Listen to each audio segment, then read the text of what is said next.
आयुर्वेद दिवस पर पंचकुला में आयोजित कार्यक्रम का केंद्रीय आयुष मंत्री सर्बानंद सोनोवाल ने किया उद्घाटन। कहा, आयुर्वेद को बढ़ावा देने के लिए वैश्विक स्तर पर एक संगठित आयुर्वेद तंत्र का किया जा रहा है निर्माण। मुख्यमंत्री मनोहर लाल ने यमुनानगर में हथिनी कुंड बैराज पर वाटर राइडिंग व यमुना में बोटिंग की शुरुआत की। कहा, हरियाणा पर्यटन के क्षेत्र में निरंतर बढ़ रहा है आगे।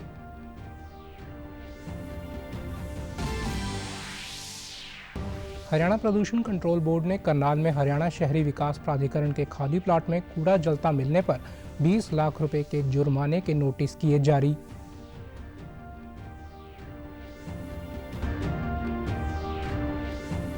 और हर घर को धुआं रहित बनाने के उद्देश्य से प्रधानमंत्री उज्ज्वला योजना के तहत दीपावली से पहले विशेष अभियान चलाकर दिए जा रहे हैं नए कनेक्शन। भिवानी में 2 दिनों में 350 कनेक्शन दिए गए। नमस्कार, मैं चंदन शर्मा। अब समाचार विस्तार से। राष्ट्रीय आयुर्वेद दिवस के मौके पर पंचकुला के इंद्रधनुष ऑडिटोरियम में आज आयुर्वेद को बढ़ावा देने के लिए 8 राज्यों की नेशनल आयुष मिशन संगोष्ठी आयोजित की गई। केंद्रीय आयुष मंत्री सर्बानंद सोनोवाल ने दीप प्रज्वलित कर कार्यक्रम का शुभारंभ किया। संगोष्ठी में राष्ट्रीय आयुष मिशन के तहत चल रही योजनाओं, गतिविधियों, कार्यक्रमों, हेल्थ वेलनेस केंद्रों की समीक्षा की गई। इस मौके पर देश भर से आए आयुर्वेद उत्पाद निर्माताओं, स्टार्टअप्स और आयुर्वेद प्रोफेशनल्स ने अपने उत्पाद प्रस्तुत किए। केंद्रीय आयुष मंत्री ने अपने संबोधन में कहा कि आयुष मंत्रालय की ओर से शिक्षा, शोध, उत्पादन और सेवा के माध्यम से वैश्विक स्तर पर एक संगठित आयुर्वेद तंत्र का निर्माण किया जा रहा है। आयुर्वेद चिकित्सा हजारों साल पुरानी एक संस्कृति है और प्राचीन काल से ये भारत के समाज, शिक्षा, सेवा और दिनचर्या के रूप में मौजूद रही है। उन्होंने कहा कि हाल ही में G20 की बैठक में भारत ने वसुधैव कुटुंबकम का संदेश सदस्य देशों के सामने प्रस्तुत किया, जिसे सभी की सहमति प्राप्त हुई और G20 डिक्लेरेशन के जरिए एक अभूतपूर्व सफलता हासिल हुई है। नए नए प्रयोगों को लेकर लगातार आगे बढ़ते रहने की सोच, जिनमें से आयुष का विकास भी एक है, भारत को एक विकासशील देश से विश्व की 5वीं सबसे बड़ी अर्थव्यवस्था में बदल दिया है। मालूम है आयुष ने कैसे दुनिया की समाज में एक अलग सा पहचान बनाने में सफलता प्राप्त की है। कहां से कहां तक परम आदरणीय प्रधानमंत्री नरेंद्र मोदी जी ने जब से प्रधानमंत्री के दायित्वभार संभाला, तब से उन्होंने आयुष को बढ़ावा देने के लिए जो मजबूत कदम उठाए, एक विभाग से एक मंत्रालय बनाया, उसके बाद बजट का बढ़ोतरी की, उसके बाद कैबिनेट मंत्रालय का एक उनके स्टेटस दी गई है और इसकी वजह से आज आयुष जाग उठा है। आयुष का मैन्युफैक्चरिंग सेक्टर में हो, एजुकेशन में हो, रिसर्च में हो, ट्रेनिंग में हो, इंस्टीट्यूशन के सिलसिले में हो, सारे सेक्टर में आयुष जाग उठा है और आयुष का एक्सेप्टेबिलिटी जनता का बीच में बढ़ चुका है। यूरोप, अमेरिका, अफ्रीका, एशिया, हर आज देखिए कंटिनेंट में, अलग अलग देश में आज आयुष ने अपना एक खुद पहचान बनाए है। वहीं केंद्रीय आयुष राज्य मंत्री मुंजपुरा महेंद्र भाई ने कहा कि स्वास्थ्य सेवा का विकास सरकार की जिम्मेदारी है और आयुर्वेद चिकित्सा की खास बात है कि वो स्वस्थ रहने के लिए जन सहभागिता पर जोर देती है। आयुर्वेद को जीवनचर्या का हिस्सा बनाकर स्वास्थ्य जगत को और अधिक मजबूत किया जा सकता है। मुख्यमंत्री मनोहर लाल ने कल हथनी कुंड बैराज पर वाटर राइडिंग व यमुना में बोटिंग की शुरुआत की। उन्होंने कहा कि हथनी कुंड बैराज पर पार्क बनाया जा रहा है। इस पार्क का नाम पूर्व प्रधानमंत्री अटल बिहारी वाजपेयी के नाम पर रखा गया है। गुरुग्राम और नूह जिलों में करीब 10,000 एकड़ में जंगल सफारी प्रोजेक्ट बनाया जाएगा, जिसकी शीघ्र शुरुआत की जाएगी। सीएम ने कहा कि पर्यटन के क्षेत्र में हरियाणा आगे बढ़ रहा है। टूरिज्म एक ऐसा क्षेत्र है जिसे पूरी दुनिया के लोग सर्च करके घूमने आते हैं। जहां जहां टूरिज्म बढ़ा है, वहां के इलाके की प्रगति हुई है और लोगों के लिए रोजगार के अवसर भी बढ़े हैं। हरियाणा में भी पर्यटन का रुझान बढ़े, इसके लिए हथनी कुंड बैराज पर वाटर राइडिंग व यमुना में बोटिंग की शुरुआत की गई है। मुख्यमंत्री ने कहा कि ताजेवाला हेड पहले छोटा था, उसके बाद हथनी कुंड बैराज बनाया गया, परंतु पानी की अधिकता के कारण कलेसर में 50 मीटर ऊंचा डैम बनाया जाएगा। इस डैम से हरियाणा, हिमाचल, उत्तराखंड व उत्तर प्रदेश के लोगों को सीधा लाभ मिलेगा। यह प्रोजेक्ट 4 प्रदेशों का मिलन बिंदु है। यहाँ पर पर्यटन की संभावना होगी और चारों प्रदेशों में पानी की जरूरत को पूरा किया जा सकता है। हम इसके माध्यम से बिजली भी बना सकते हैं। उन्होंने कहा कि राजस्थान, दिल्ली को भी इसका लाभ मिलेगा। चल रहा है कि 50 मीटर ऊंचा डैम बनाया जाए ताकि इस इलाके में ज्यादा पानी इकट्ठा हो और फिर वहां से बिजली का भी उत्पादन हो। हम साल भर पानी हरियाणा में ले सकते हैं, यूपी को भी फायदा होगा, हमको भी फायदा होगा और इवन राजस्थान, दिल्ली, उनको भी लाभ होगा। तो एक ये नया प्रोजेक्ट जो है ये विचाराधीन है और ये इस इलाके के लिए बहुत बड़ी एक, मैं कहता हूं, एक देन होगी उसकी। अब चूंकि एक इलाका ये 4 प्रदेशों का एक मिलन बिंदु है, हरियाणा का तो है ही है क्योंकि जमीन हरियाणा में है, साथ में हिमाचल का भी है, उत्तराखंड का भी है, उत्तर प्रदेश का भी है। नदी पार करो तो उत्तर प्रदेश है, ऊपर चढ़ जाओ तो इधर हिमाचल है, इधर उत्तराखंड है, चारों प्रदेशों का केंद्र बिंदु है।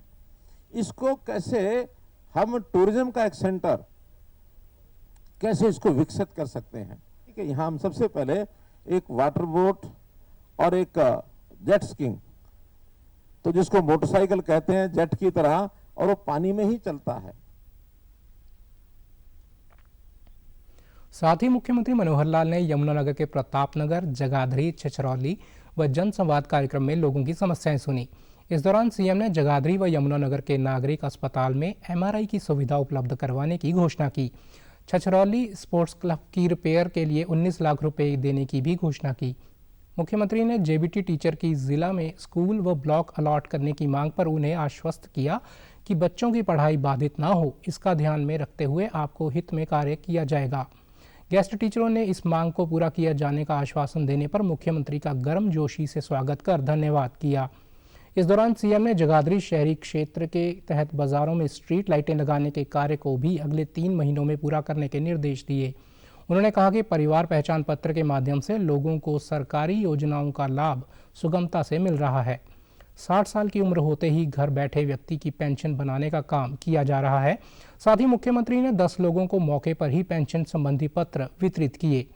उन्होंने कहा कि जगाधरी क्षेत्र के तहत 13,700 लोगों को सामाजिक सुरक्षा पेंशन दी जा रही है। वहीं आयुष्मान कार्ड के माध्यम से चिकित्सा सुविधा उपलब्ध करवाई गई है और इस पर 44 करोड़ रुपए से अधिक की राशि खर्च की गई है।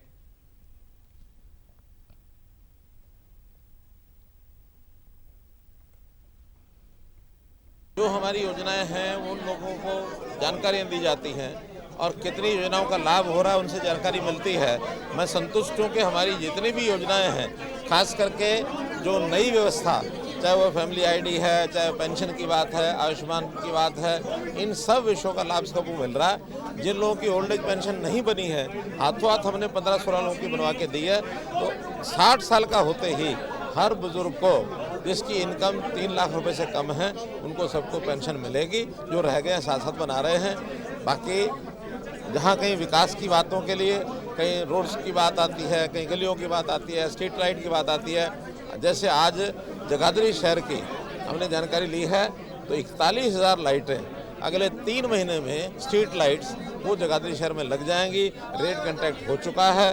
केवल उसको लगाने के लिए जो ICCC integrated command and control centre वो जगाधरी यमुनानगर का इकट्ठा बनने वाला है और उसके 1 महीने के बाद सब लाइटें लग करके और पूरा शहर, पूरा कॉर्पोरेशन एरिया 41,000 लाइटों से ये जगमग हो जाएगा।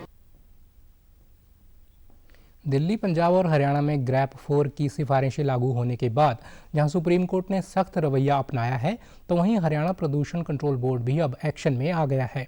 बोर्ड की टीम को सेक्टर 12 में हरियाणा शहरी विकास प्राधिकरण के खाली प्लॉट में कूड़ा जलता मिला। इस पर बोर्ड ने HSVP को 10 लाख रुपए के जुर्माने का नोटिस जारी किया। प्रदूषण नियंत्रण बोर्ड के क्षेत्रीय अधिकारी शैलेंद्र अरोड़ा ने बताया कि इससे पहले भी सेक्टर 5 में कूड़ा जलता मिला था। इसके बाद सेक्टर 32 में कूड़ा जलता मिला था। फिलहाल HSVP के दोनों मामलों में 10-10 लाख रुपए के जुर्माने लगाने का नोटिस जारी किया जा चुका है। उन्होंने कहा कि ग्रैप 4 के नियम लागू होने के बाद NCR के सभी जिलों में निर्माण कार्यों और किसी भी तरह का कूड़ा जलाने पर पूरी तरह से प्रतिबंध लगा दिया गया है। सुप्रीम कोर्ट के दिशा निर्देशों के अनुसार पूरी सख्ती बरती जा रही है।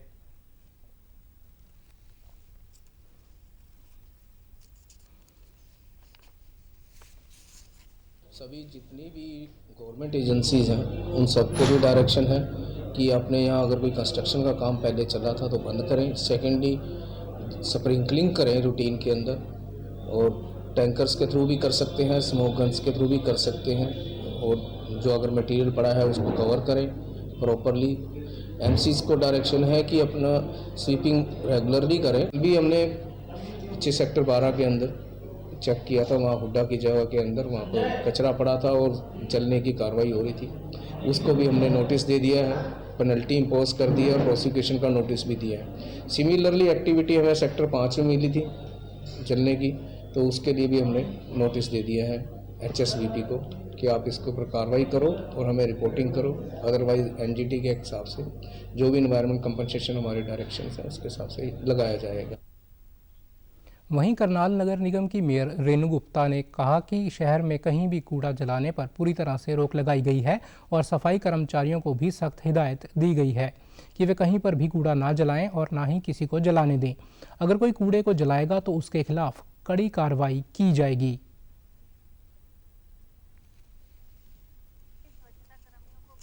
सख्त हिदायत है कि कहीं भी कोई भी कचरे में आग नहीं लगाएगा, और कहीं किसी ने आग लगाई है, यदि किसी ने संस्थानम वाले ने या किसी प्राइवेट व्यक्ति ने यदि आग लगाई है तो उसकी जानकारी जरूर देगा, उसके लिए जुर्माना है। और यदि हमारा सफाई कर्मचारी ये करता मिला तो उसके भी नियमानुसार कार्रवाई होती है और उसको भी चार्जशीट किया जाता है, क्योंकि NGT के और हमारी सरकार के सख्त रूल है और प्रदूषण को देखते हुए कि किसी तरह से भी कचरे से प्रदूषण ना हो। हर घर को धुआं रहित बनाने के उद्देश्य से प्रधानमंत्री उज्ज्वला योजना के तहत दीपावली से पहले विशेष अभियान चलाकर नए उज्ज्वला कनेक्शन दिए जा रहे हैं। जिन लाभार्थियों का BPL कार्ड है वे अपने आधार कार्ड व BPL कार्ड को साथ लेकर अपने नज़दीकी गैस एजेंसी के पास जाकर फॉर्म भर सकते हैं। भिवानी में अभियान के अंतर्गत बड़ी संख्या में महिलाएं गैस एजेंसी पहुंची और अपना KYC करवाकर तुरंत गैस कनेक्शन लिया। गैस एजेंसी संचालक सतीश अग्रवाल ने बताया कि 2 दिनों में 350 के लगभग नए उज्ज्वला कनेक्शन BPL कार्ड धारकों को उपलब्ध करवाए हैं। अब 75 लाख नए कनेक्शन दिए जाने का लक्ष्य रक्षाबंधन से दीपावली त्योहारों के बीच पूरा किया जा रहा है ताकि हर घर को धुआं मुक्त किया जा सके।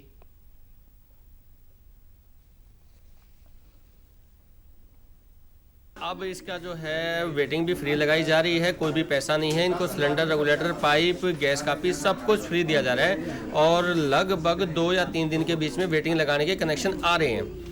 अभी तक हम लगभग 350-400 के आसपास कनेक्शन बांट चुके हैं और अभी भी जनता की तरफ से भारी रुझान है और जैसे जैसे हमारे पास कस्टमर आ रहे हैं हम वेटिंग लगा के जल्द से जल्द उनको कनेक्शन देने की कोशिश कर रहे हैं। 75 लाख कनेक्शन देने का और लक्ष्य है, लेकिन जिस हिसाब से स्पीड चल रही है उस हिसाब से हमें लग रहा है कि 75 लाख कनेक्शन बहुत ही जल्द पूरे हो जाएंगे और सरकार दोबारा स्कीम को स्टार्ट करेगी। सिर्फ महिला के नाम से अलर्ट होता है, गरीब परिवार की महिला हो जितने उसके राशन कार्ड में मेंबर हैं उनमें किसी के नाम कोई गैस कनेक्शन ना हो।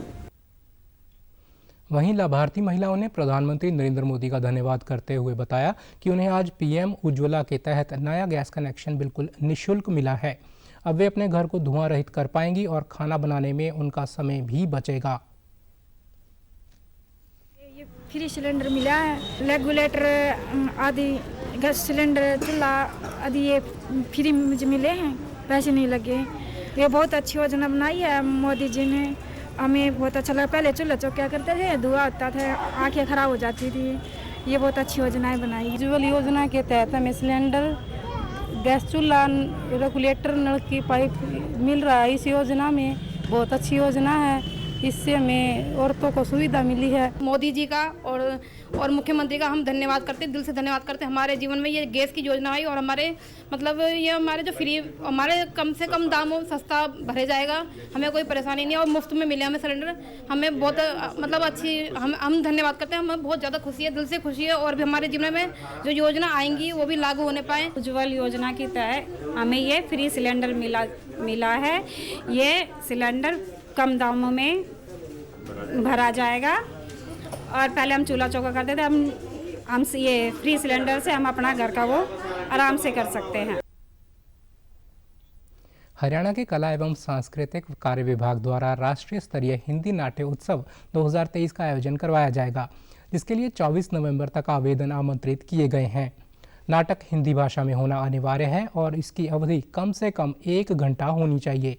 आवेदन में नाटक का पूर्ण विवरण, नाटक की विषय वस्तु, निर्देशक के बारे में, लेखक, नाटक की शैली तथा कुल कलाकारों की संख्या का उल्लेख करना होगा। चयनित नाटकों की छंटनी होने के उपरांत उन्हें दूरभाष या ईमेल पर सूचित किया जाएगा।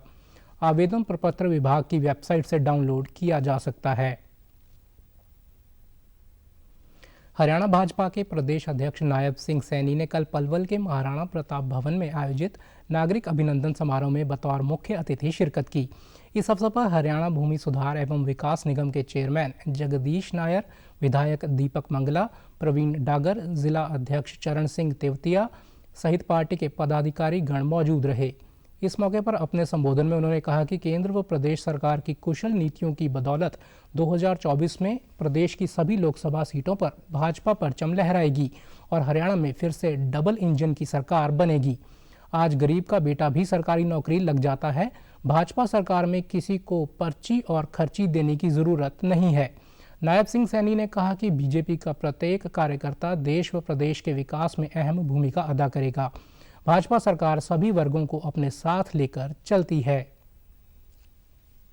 कार्यकर्ताओं के साथ साथ आम लोगों में, आम जन के अंदर एक बड़ा उत्साह है और मैं देखता हूं, जहां पर भी जाता हूं, एक लोगों का स्वागत करने का, जिस प्रकार से उनका आशीर्वाद मिलता है, जिस प्रकार से आशीर्वाद देने के लिए आते हैं, ये नरेंद्र मोदी जी की नीतियों का परिणाम है, ये मनोहर लाल जी की नीतियों का परिणाम है और आने वाले 2024 का ये संकेत है कि 2024 में 10 की 10 लोकसभा की सीटें और हरियाणा में डबल इंजन की सरकार मनोहर लाल जी के लिए। मैंने कहा है कि ये नरेंद्र मोदी जी की नीतियों का परिणाम है, ये मनोहर लाल जी की नीतियों का परिणाम है।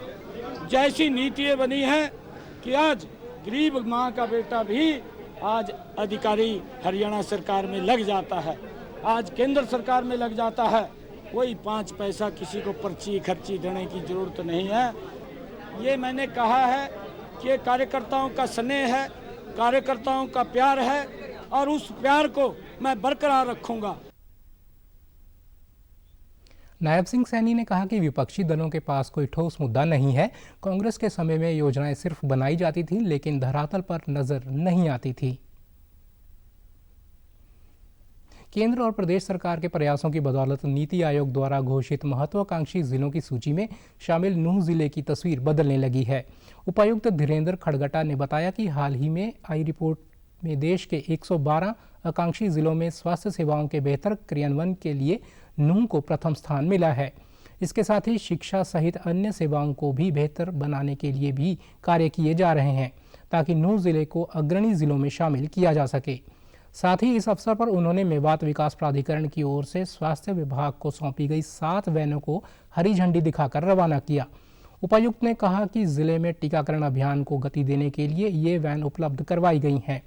जिला प्रशासन का प्रयास है कि जिले के प्रत्येक गांव में सभी बच्चों व गर्भवती महिलाओं का 100% टीकाकरण किया जा सके।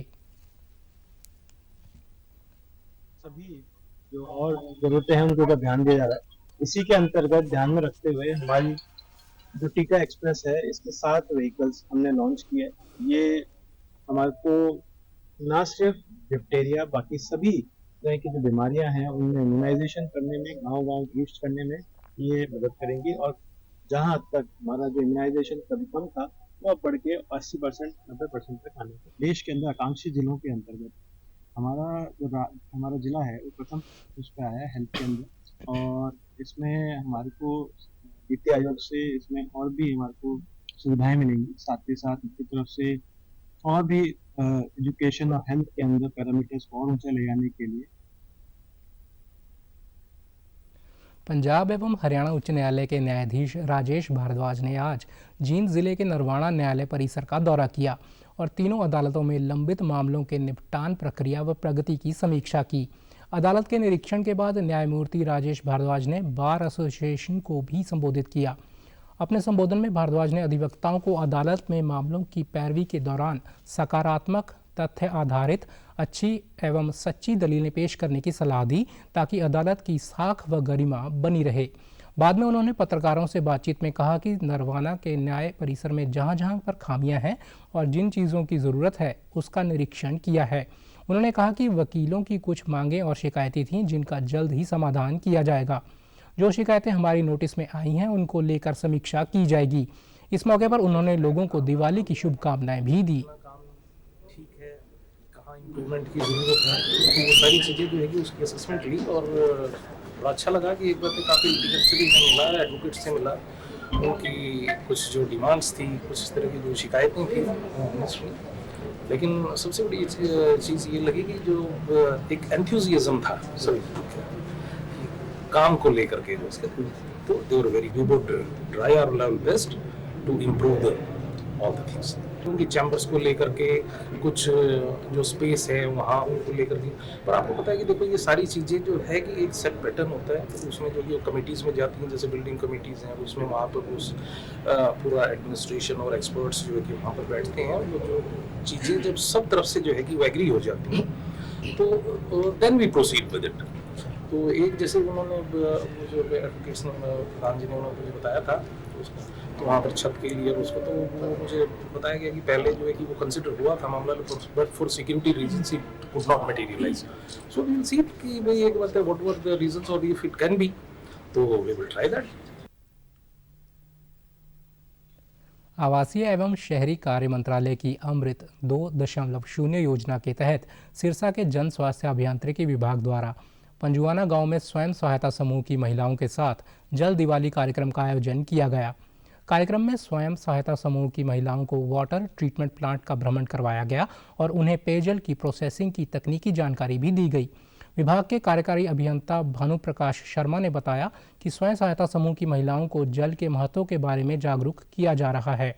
स्वयं सहायता समूह की महिलाओं को गाँव में स्थित वाटर ट्रीटमेंट प्लांट का भ्रमण करवाया ताकि महिलाएं जान सकें कि किस तरह स्वच्छ पानी को तैयार किया जाता है। इससे वह शहरी क्षेत्र में जाकर लोगों को इसके बारे में जागरूक कर सकेंगी और पानी की बर्बादी पर रोक लगेगी। सेल्फ हेल्प ग्रुप में जुड़ी हुई महिलाओं को प्रशिक्षित करना है, इसमें कि ये जानना है कि आप इसके बारे में एक एक चीज़ समझें। स्टार्टिंग पॉइंट ये हमारा है, एंड पॉइंट हमारा कंज्यूमर के कनेक्शंस तक है। कंज्यूमर के कनेक्शंस तक हम डिटेल इनको समझाएंगे। तो बेसिकली यही है, इस ग्रुप में हम जल दिवाली के रूप में इसको 7 से 9 नवंबर के बीच में इनका साथ लेके हम अपना पूरा विजिट, साइट विजिट प्लस इसमें जो टेक्निकल चीज़ें हैं वो भी हम क्लियर करेंगे। स्वयं सहायता समूह की सदस्य महिलाओं ने बताया कि उन्हें जल दिवाली कार्यक्रम के तहत पानी की बचत के बारे में जागरूक किया गया है और पानी की प्रोसेसिंग के बारे में भी जानकारी दी गई है। अब वे घर घर जाकर अन्य लोगों को भी जल के महत्व के बारे में बताएंगी। पानी की सप्लाई आती है वो सही ढंग से आ रही है या नहीं, मतलब वो पानी हमारे पास पीने लायक है या नहीं, तो ये काम होता है मेरा। आज जो ये महिलाएं आई हुई है उनको भी मेरे को यही बताना है कि आप जो पानी पी रहे हो वो पानी आपके स्वास्थ्य के लिए लाभदायक है या हानिकारक है, तो उसको थोड़ा अपने को संभल के पीना है और पानी को स्वच्छ भी रखना है। मेरे को आज बताया गया कि जल के बारे में हम यहाँ आए हैं सभी लोग, तो हमको अपने मोहल्ले में सभी को हम बताते हैं कि भाई जल बचाओ, जल है तो जीवन है, जल नहीं है तो कुछ भी नहीं है।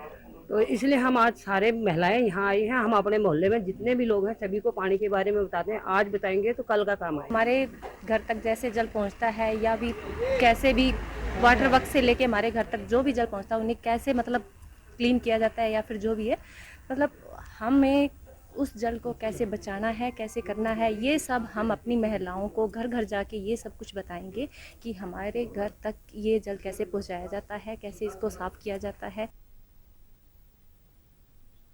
चंडीगढ़ के सेक्टर 27 में भारतीय मानक ब्यूरो की हरियाणा शाखा के कार्यालय में आयोजित 2 दिवसीय व्यापक आवासीय प्रशिक्षण कार्यक्रम आज संपन्न हुआ। इसका उद्देश्य हरियाणा के विभिन्न जिलों में स्कूलों से मानक क्लबों के मेंटर्स को तैयार करना था। BIS के उप महानिदेशक राजीव P ने कार्यक्रम की शुरुआत की।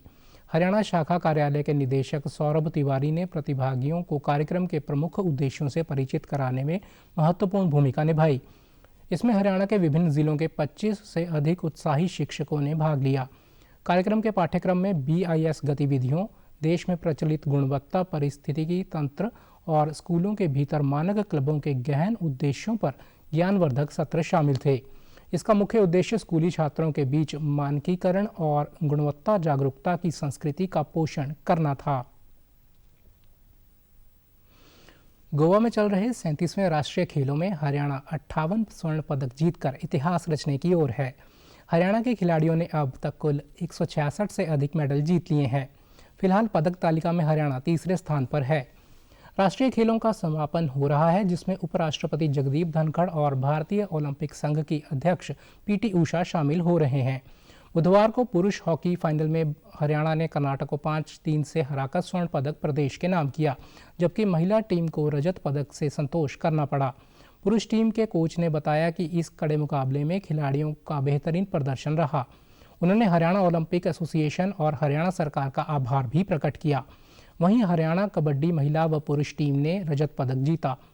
कलारीपट्टू के मुकाबले में हरियाणा ने 1 सिल्वर और 3 ब्रॉन्ज मेडल जीते, जिनमें आशीष ने सिल्वर मेडल और हर्षिता यादव व सानिका की टीम ने ब्रॉन्ज। प्रदीप ने सिंगल इवेंट व हर्षिता यादव ने प्रदेश को ब्रॉन्ज मेडल दिलाया। हरियाणा दल के इंचार्ज और हरियाणा ओलंपिक संघ के कोषाध्यक्ष पूर्व मंत्री मनीष कुमार ग्रोवर ने खिलाड़ियों का हौसला बढ़ाया। उन्होंने हॉकी के पुरुष व महिला टीमों की जीत पर शुभकामनाएं दी। बॉक्सिंग के मुकाबले में हरियाणा की लड़कियों ने अपना दमखम दिखाते हुए 3 स्वर्ण पदक अपने नाम किए। प्रदेश के लिए रिंकू, स्वीटी भूरा और मनीषा ने गोल्ड मेडल जीते। इसके अलावा बॉक्सिंग में हुए मुकाबले में प्रदेश को नवीन कुमार ने सिल्वर व अभिमन्यु व शिवन ने ब्रॉन्ज मेडल दिलाए। उसमें जीता है गोल्ड मेडल और मुझे यहाँ गोल्ड मेडल जीत कर बहुत ही अच्छा लग रहा है। और मैं हमारी हरियाणा ओलंपिक एसोसिएशन को और हमारी इंडियन ओलंपिक एसोसिएशन को बहुत बहुत धन्यवाद बोलना चाहूँगी। मैंने नेशनल गेम्स में गोल्ड मेडल जीता है हरियाणा की तरफ से और इसमें मैं हरियाणा संघ बॉक्सिंग एसोसिएशन का बहुत बहुत धन्यवाद करना चाहती हूँ। मैं धन्यवाद करना चाहूँगा हरियाणा गवर्नमेंट का, जिन्होंने हमें सारी फैसिलिटीज़ प्रोवाइड करके दी, हमारे कोचेज़ का, सभी प्लेयर्स का, जिनकी सभी की सूझबूझ और अच्छी नीति की बदौलत हमने आज गोल्ड मेडल हासिल किया है। I won gold medal in 54 kg against UP boxer Ais Prajapati, and I wanted to thank to all my coaches, my parents, my brother, and to Boxing Association of Haryana. Haryana man team का मैं coach बन के आया था national games में, और जिसमें कि हमने कर्नाटका को 5-3 से फाइनल में हराया है। हमारी एक तो गवर्नमेंट की पॉलिसीज़, इसका एक बहुत बड़ा एक सपोर्ट है हमारे लिए। दूसरा जो हॉकी हरियाणा का जो मैनेजमेंट है वो बहुत बड़ा इसके लिए रिस्पॉन्सिबल है। साथ में आज जो बच्चों ने जो करके दिखाया है, ये हरियाणा का पहली बारी हिस्ट्री में फर्स्ट गोल्ड है नेशनल गेम्स का। प्रधानमंत्री नरेंद्र मोदी आज नई दिल्ली में पूर्व उप प्रधानमंत्री और भाजपा के वरिष्ठ नेता लाल कृष्ण आडवाणी के आवास पर पहुंचे और उन्हें जन्मदिन की शुभकामनाएं दी। आडवाणी आज 96 वर्ष के हो गए। गृह मंत्री अमित शाह और रक्षा मंत्री राजनाथ सिंह ने भी आडवाणी को उनके आवास पर जाकर बधाई दी। एक सोशल मीडिया पोस्ट में पीएम मोदी ने कहा कि लाल कृष्ण आडवाणी ईमानदारी और समर्पण के प्रतीक हैं, जिन्होंने देश के विकास में महान योगदान दिया है। उन्होंने कहा कि आडवाणी के दूरदर्शी नेतृत्व ने राष्ट्रीय प्रगति और एकता को आगे बढ़ाया है। राष्ट्र निर्माण के प्रति लाल कृष्ण आडवाणी के प्रयास 140 करोड़ भारतीयों को प्रेरित करते रहेंगे। मध्य प्रदेश, छत्तीसगढ़, राजस्थान और तेलंगाना में विधानसभा चुनाव के लिए प्रचार जोरों पर है। भारतीय जनता पार्टी के वरिष्ठ नेता और गृह मंत्री अमित शाह आज छत्तीसगढ़ के दौरे पर हैं। कांग्रेस नेता राहुल गांधी और प्रियंका गांधी तथा अन्य दलों के शीर्ष नेता आज राज्य में प्रचार में जुटे हुए हैं। इसी बीच आज प्रधानमंत्री नरेंद्र मोदी ने मध्य प्रदेश के सतना में एक जनसभा को संबोधित करते हुए कहा कि उनकी सरकार ने गरीबों के लिए 4 करोड़ पक्के मकान बनाए हैं, लेकिन उन्होंने खुद के लिए 1 मकान भी नहीं बनाया। प्रधानमंत्री ने कहा कि मतदाता का 1 वोट भी मध्य प्रदेश में भारतीय जनता पार्टी को फिर सरकार बनाने में मदद देगा, दिल्ली में भाजपा सरकार को मजबूत करेगा और भ्रष्ट कांग्रेस को मध्य प्रदेश की सत्ता से दूर रखेगा। इसका अर्थ होगा 1 वोट 3 चमत्कार। उन्होंने कहा कि ये त्रिशक्ति के समान है। पीएम ने कहा कि देश में उनकी सरकार के सत्ता में आने के बाद कांग्रेस द्वारा सृजित 10 करोड़ फर्जी लाभार्थियों के नाम रिकॉर्ड से हटाए गए हैं, जो सरकारी योजनाओं का अनुचित लाभ ले रहे थे। इस प्रकार सरकार ने लोगों के 2.75 करोड़ रुपए की बचत की है। ये मोदी है जिसने 4 करोड़ घर बनाए, लेकिन खुद के लिए घर नहीं बनाया है। मेरे परिवारजनों, गरीबों का घर हो, मुफ्त राशन हो, मुफ्त इलाज हो, आज इन पर भाजपा सरकार लाखों करोड़ रुपए खर्च कर रही है। यानी देश का पैसा गरीबों के काम आ रहा है। लेकिन जब कांग्रेस की सरकार थी तब ये पैसा कहां जाता था? तब देश का लाखों करोड़ रुपया 2G घोटाले में जाता था। आपका एक वोट यहां फिर से भाजपा की सरकार बनाने जा रहा है। आपका वही वोट दिल्ली में मोदी को मजबूत करेगा और आपका वही वोट भ्रष्टाचारी कांग्रेस को MP की सरकार से 100 कुछ दूर ले जाएगा। समाचारों में आज इतना ही। नमस्कार।